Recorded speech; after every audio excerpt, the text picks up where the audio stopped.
సమస్యకు పరిష్కారం చూపని జీహెచ్ఎంసీ అధికారులు. నామమాత్రంగా సంఘటనా స్థలాన్ని సందర్శించిన టౌన్ ప్లానింగ్ అధికారులు. Serilingampally west zone Chandanagar circle Miyapur Janapriya apartments phase 5 నివాసితులు చేపట్టిన టౌన్ ప్లానింగ్ అధికారుల నిర్లక్ష్యానికి నిరసన దీక్ష కార్యక్రమం 16వ రోజుకు చేరింది. గత 15 రోజుల నుండి టౌన్ ప్లానింగ్ జీహెచ్ఎంసీ అధికారులకు వినతి పత్రాలు సమర్పించారు.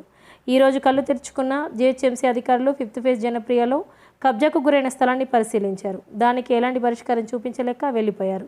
దీక్షా శిబిరంలో పెద్ద సంఖ్యలో నివాసితులు మా సమస్యలు వెంటనే పరిష్కరించాలని, లేనిచో జీహెచ్ఎంసీ కార్యాలయం ముందు నిరసనకు దిగుతామని బాధితులు హెచ్చరించారు.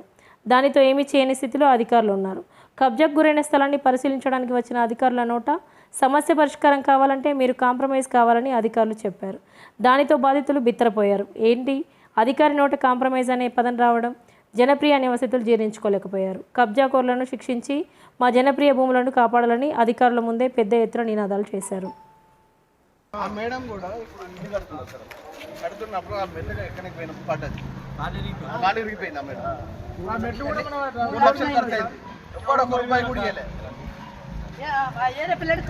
వేరే పిల్లగాడికి పోయి తీసినప్పుడే సార్ పిల్లగాడు పడి చెయ్యి అప్పుడు కూడా కంప్లైంట్ ఇచ్చారు, కనీసం పట్టించుకోలేదు.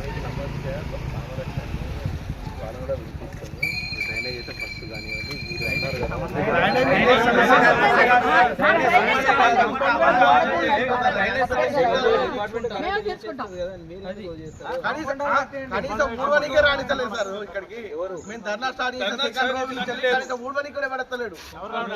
ఎమ్మెల్యే గారు కూడా చెప్పాం, పంపిస్తాంటూ ఇంతవరకు పంపలేదు. రోజు కూడా ముడుచుకుంటున్నాం మేమే. ఇవన్నీ మా లోకల్ ఇక్కడ వాళ్ళ డ్రామాలు చేస్తున్నారు. వాళ్ళని రాకుండా మాకు మంజీరా వాటర్ రాకుండా మొత్తం చేస్తున్నారు. ఇక్కడ మంజీరా వాటర్ మీకు ఎట్లా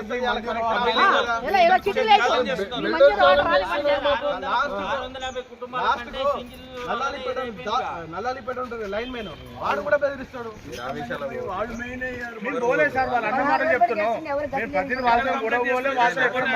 సమరసంగా కూర్చొని సాల్వ్ చేసుకోవాలి.